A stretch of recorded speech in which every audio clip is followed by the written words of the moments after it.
Penguin Random House Audio presents The Republic of False Truths by Alaa Al Aswany, translated from the Arabic by S.R. Fellows.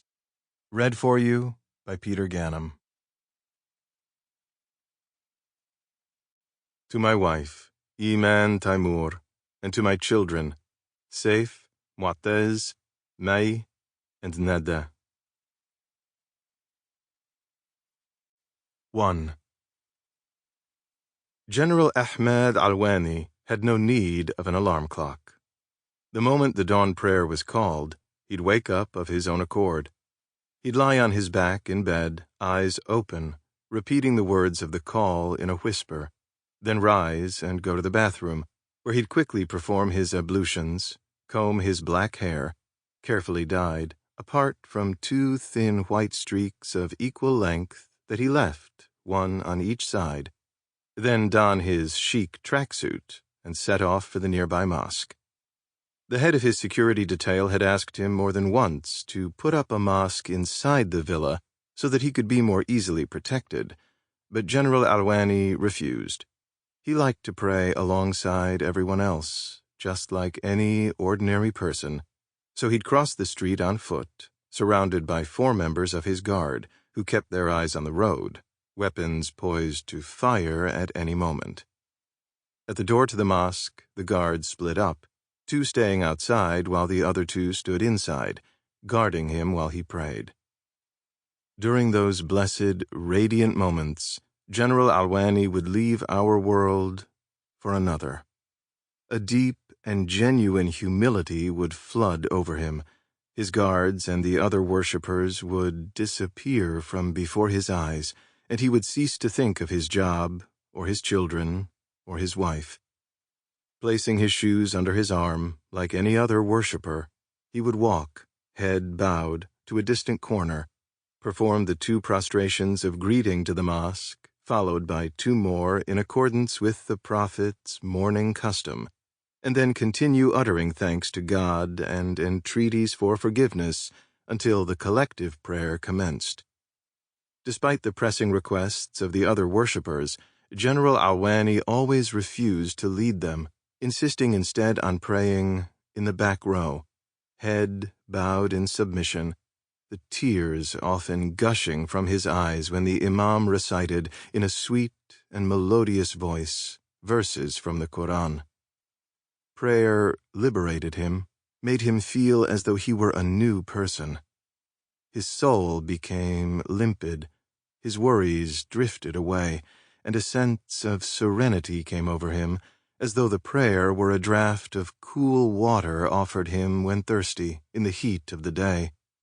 The world ceased to have any importance in his eyes and shrank to the size of a gnat's wing. He would wonder at men's struggles over their selfish interests, their panting after passing pleasures. Why all the scrapping and the competition? What was the point of all the lying, the envy, and the plotting? Were we not all merely travelers on the road? Were we not, in the end, all dead men? Would we not, one day, lay ourselves down in the moist earth while our souls ascended to their Maker, that he might hold us to account for our deeds? On that day, neither rank nor wealth will avail us, and naught will save us but good works. For 58 years the general had lived as a pious, observant Muslim, never missing a religious obligation or even a voluntary practice. He had never embarked on anything new without first ascertaining whether it was permissible. Not once in his life had he tasted a drop of alcohol or inhaled a draught of hashish. He had never smoked and had never known a woman outside of the marital bed. Aside from a few fumbling sexual adventures as an adolescent, for which he asked God's forgiveness. He had, thanks be to God, made the full pilgrimage to God's holy house twice, and the lesser pilgrimage 3 times. He was renowned for his charity. 10 whole families lived off monthly subventions that he paid from his own pocket, and when one of these people thanked him, the general would smile and whisper, Say, I seek forgiveness from God, my boy. Nothing that I give you comes out of my pocket. All wealth is from God, and I am but its guardian. Just promise me, my dear friend, that you'll remember me in your prayers. Hopefully God will then excuse my shortcomings. Unlike many of those who hold high rank in our country, General Alwany also preferred that people refer to him by his religious title of Hag, rather than saying, Your Excellency the General, or Besha. Now, following the prayer, he returned to his house and sat, as was his habit, on the luxurious sofa in the spacious hall to recite from the Quran.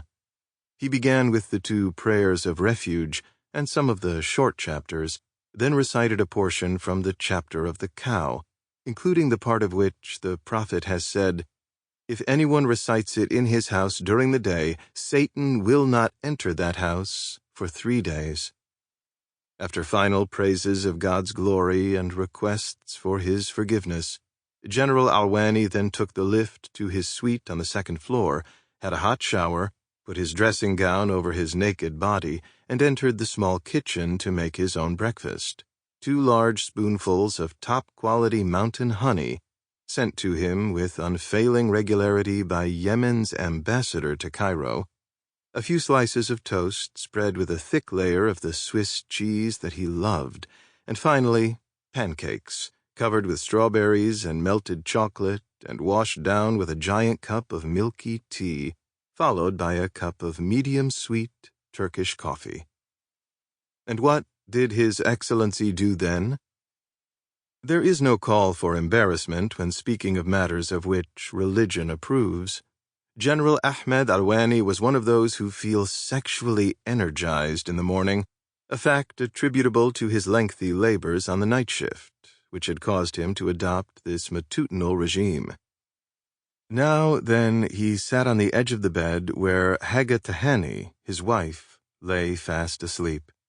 Reaching for the remote, he tuned in to a pornography channel, regulated the sound so that it would be audible only inside the room, stared at the torrid intercourse taking place on screen until he could bear the excitement no longer, and taking off his dressing gown and throwing it on the floor, launched himself onto his wife, kissing her passionately while fondling her body and taken by surprise at her immediate, ardent response, of a nature that suggested she too had been watching the film from under the covers.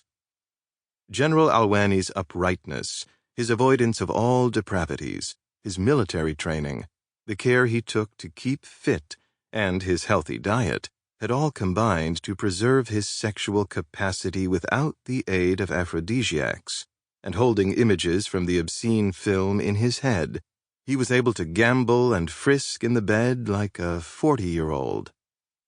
Some might ask, how could a God-fearing Muslim like General Alwany watch pornographic films? A foolish question that only ignoramuses or the malevolent could entertain. It is true that watching pornography is an act disapproved of by religion, but it is not considered a major sin like murder, fornication, or the consumption of alcohol. The true religion may allow, on occasion, the commission of an act that is disapproved of if it prevents the believer from committing a greater sin in accordance with the legal principle that necessity permits the prohibited.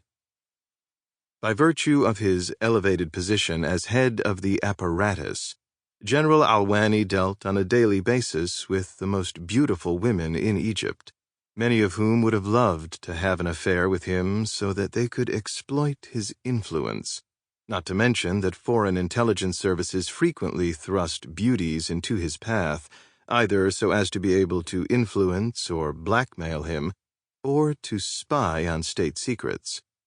All of these were real dangers that dogged his heels.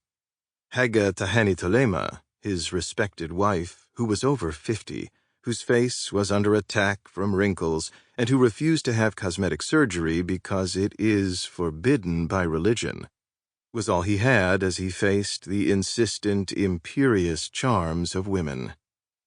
Haga Tahani's body had turned flabby and acquired an outer layer of fat, and she never.